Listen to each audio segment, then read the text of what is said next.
العب بقى يا عم، يا عم العب. يا زوز يا زوز، ايه يا ماما في ايه؟ قوم بسرعه انزل لي السوق، هات لي كيس مكرونه عشان المكرونه اللي جوه خلصت. بقول لك يا ماما انا مش نازل ولا جايب مكرونه ولا جايب شاي، انا ماليش دعوه. يعني ايه بقى مش هتنزل ان شاء الله؟ ما ابنك الصغير قاعد جوه، ابعتيه بقى. اخوك الصغير لو نزل دلوقتي ممكن يتخطف او يتوه. مش هروح، اعملي اللي انت عايزاه. يعني انت مش هتقوم؟ انا هوريك بقى. يا حاج يا حاج، ايه يا حاجه في ايه اللي حصل؟ عمال اتحايل على ابنك ينزل يجيبني المكرونه، مش عايز يجيبها. مش عايز اسمع كلامك، ده شكله وحشه الحزام بتاعي ده، هقوم له دلوقتي. يا نهار اسود، ده دخلت قالت لابويا. قوم شوف انت بقى الموضوع ده. هو فين اللي مش عايز يجيب حاجه ده؟ اهو يا ماما جبت كيس المكرونه اللي انت قلت عليه. يا ابن اللذينه انت لحقت تنزل؟ ايه ده؟ ما الواد جاب الحاجه اهو يا حاجه، في امال البطيء ما بيسمعش كلامك ليه؟ والله يا حاج ده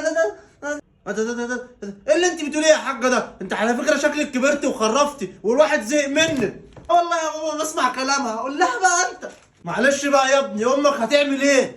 جريت في ثانيه لما سمعت صوت ابوك، ده انا هوريك.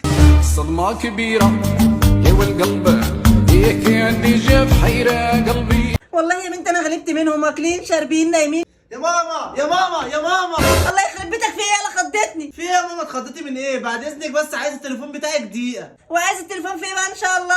يا ماما الرصيد بتاعي خلص، هكلم واحد صاحبي وهديهولك على طول. ماشي اصبر. طب اقفل انت بقى وهكلمك تاني شويه كده يا ام مديحه. طب خد اهو، واوعى تخلص الرصيد بتاعه عشان ما اكسركش.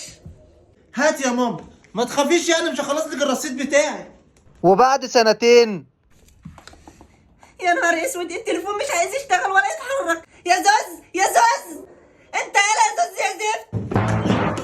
ايه يا ماما في ايه؟ خضتيني في ايه؟ ده انا هطين عيشتك النهارده، التليفون باظ ومش عايز يتحرك ولا يعمل اي حاجه. طب الموبايل باظ اعمل لك ايه؟ ما هو معاك انت، انا مالي. انت مالك؟ هو انت مش فاكر لما خدته من سنتين مني عشان تعمل مكالمه لصاحبك؟ يا نهار اسود يا ماما، يعني انت من سنتين لسه فاكره الموبايل دلوقتي يبوظ؟ طب انا مالي.